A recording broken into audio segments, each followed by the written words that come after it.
Commençons par dire ce que c'est que l'esclavage. C'est un système social reposant sur l'exploitation d'esclaves. Donc, pour comprendre ce que c'est que l'esclavage, il faut encore savoir ce que c'est qu'un esclave. C'est un être humain, propriété légale d'un autre être humain. Le légal est très important. C'est-à-dire dans la société où existe l'esclavage, le droit permet à un être humain d'être propriétaire d'un autre être humain. Si cette condition n'est pas acquise, il n'y a pas d'esclavage.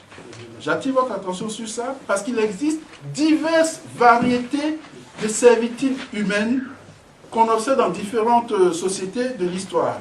Sauf que les historiographes qui soutiennent le discours de la responsabilité des Africains réduisent toutes les variétés de servitudes humaines à une seule, celle d'esclave. Quand ils voient quelqu'un qui est dans une situation de servilité, c'est un esclave. Sinon, le code n'aura pas de sens. Des sociétés où l'homme avait le droit d'être propriétaire d'un autre homme en tant que bien meuble. Une société africaine, les us et coutumes, c'est ce qu'on appelle le droit, autorise un être humain à être propriétaire d'un autre être humain. Et en particulier des archives juridiques arti-larigot qui ont été étudiées par des savants, pas moi, notamment Bernadette Menu, et qui a même dans les sociétés africaines ancestrales qui sont documentées, c'est-à-dire dont on dispose d'archives et dont on peut vérifier si elles promouvaient le droit d'un être humain d'être propriétaire d'un autre être humain dans ces sociétés que Bernadette Menu. Donc l'ouvrage s'appelle « Nouvelles recherches sur l'histoire juridique, économique et sociale de l'ancienne Égypte » aux éditions L'Harmattan. Page 358, notez, vous pouvez aller vérifier. Rien ne permet de déceler dans l'Égypte pharaonique la moindre trace d'un esclave privé. Quant à l'esclavage public, le rôle présumé de l'esclavage, c'est-à-dire la fourniture de main-d'œuvre abondante et bon marché, logé, vêtu et nourri, est rempli par un système de travail obligatoire, qu'on appelle corvée, requis périodiquement de toutes les couches laborieuses de la population, qu'il s'agisse d'Égyptiens de souche ou d'étrangers déplacés. Dans le cadre du travail rémunéré, tous les dépendants, qu'il s'agisse d'anciens captifs de guerre, de paysans ou d'ouvriers d'origine égyptienne, sont dénommés de la même manière, soit Hémou, soit Bakou. Ceux-ci, lorsqu'ils jouent un rôle repérable dans la documentation publique ou privée, apparaissent non comme des esclaves, mais comme des sujets libres, titulaires de droits et redevables d'obligations. Comment ces expéditions se sont passées? Il dit, en cette année 1441, l'infante, c'est-à-dire Dom Henrique, je viens de vous dire, infant, c'est-à-dire le fils du roi, le roi, je crois que c'est Joao Ier à l'époque, et lui c'est l'un des fils de ce roi Joao Ier. Donc c'est pas un kidam, c'est pas n'importe qui, c'est le fils du roi du Portugal, qui finance lui-même. Et ce fils du roi du Portugal, sa mère est une britannique, c'est Philippa de Lancastre. Sa sœur, Isabelle est l'épouse du duc de Bourgogne. Donc c'est entre eux là-bas. Qu'est-ce qu'il dit? Fit armer un navire de petit tonnage dont il remit le commandement à un certain Antal Gonçalves, son garde-robe, qui n'était encore qu'un tout jeune homme. Il découvrit des traces d'hommes et de jeunes gens, dont le nombre, à ce qu'il leur parut, pouvait s'élever à 40 ou 50. Et revenant vers la mer, il ne cheminait pas longtemps sans voir un homme nu qui suivait un chameau et tenait 2 aguets, c'est des saguets, ils disent aguets, à la main. Les nôtres se mirent à le poursuivre, on dirait un roman. Afonso Gutiérrez le blessa d'un coup de lance. Et l'homme, effrayé par ses blessures, jeta ses armes comme pour s'avouer vaincu. Et les nôtres s'emparèrent de lui, non sans un très grand plaisir. Ça se passe sur les côtes de l'actuelle Mauritanie en 1441. Alors, il écrit l'ouvrage en 1453, les événements se déroulent en 1441, il n'a pas pu oublier, il n'a pas écrit juste pour m'arranger.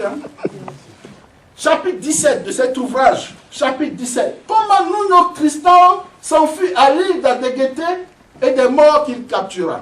Des morts. Alors les morts, ce sont plutôt les populations arabo-négro-berbères. C'est un mélange entre des berbères et des Africains. Les premiers à avoir été capturés sont d'abord les gens des Canaries, qu'on appelle les Guanches, et ensuite les Arabo-Berbères, parce que voilà, ils prennent les populations au fur et à mesure qu'ils arrivent en Afrique. Chapitre 18, le chapitre d'après. Comment Lanzarote demanda à l'infante l'autorisation d'aller avec ses navires à la Guinée? Lanzarote, c'est celui qui le premier va organiser une battue, donc avec ses navires, une flotte, il va organiser une battue, ils vont rasier jusqu'à 235 qu'ils vont vendre à Lagos. C'est la première vente de nègres à Lagos, au Portugal. Chapitre 20. Comment ils s'enfuient à l'île de Tiger et où donne le lieu, et des morts qu'ils y capturèrent. Chapitre 22. Du discours que tinrent Gilles et Ernest, et comment ils furent à Tider et des morts qu'ils capturèrent. Je passe à une seconde source directe. Là, c'est un juif, Cadamosto, c'est un juif de Venise, qui s'associe avec Dom Enrique pour organiser des expéditions négrières. Ça se passe en 1455-1456, et elle explique comment ça s'est passé. Il a rencontré un certain Zoukeline, qui est le roi d'un pays autour du fleuve qu'il appelle Sénégal. Mais vous prévient, il dit cela ne règne sur des gens fort pauvres, ne possédant ni ville, ni place forte, mais des villages et des paillotes. Nous sommes au milieu du 15e siècle. Au milieu du 15e siècle, voilà quelqu'un qu'on appelle un roi en Afrique occidentale. Il règne sur, il n'a ni ville ni place forte, il règne sur des villages et des paillotes. C'est pas moi qui ai dit. C'est celui qu'il a rencontré qui le dit. Dans la suite, il vous présente Boudomel, page 61 jusqu'à 65. Boudomel, donc Zoukeline, il règne sur un petit coin qu'on appelle le royaume, où il y a que des villages et des paillotes. Et Boudomel est encore plus petit. Il règne sur une province de ce petit truc. C'est écrit, c'est pas moi.